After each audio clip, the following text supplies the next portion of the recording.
In this video guys, I'll be telling you how to split screen on your iPad iOS 26 update.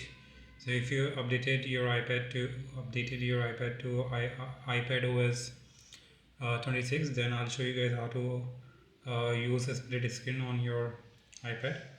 So first of all guys, you have to do this setting if you haven't done yet, because by default this will be setting guys. The default setting won't allow you to split your screen.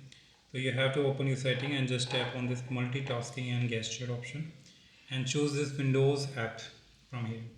Windows app. Once you choose it, now open any application you want to split. Right now this by default opening in the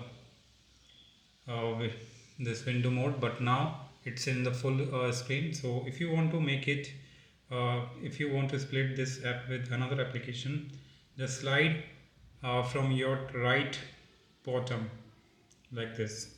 It will make it window.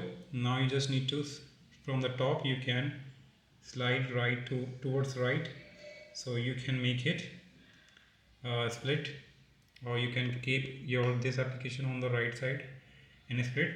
But now you have, since you want one more application with this, you can choose other application like this App Store.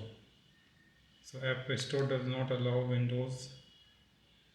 Yeah, this allow. So you can now you if you want to make a split with another application, now again you have to repeat the same step. Make this application window, and you can keep it. You can keep like this.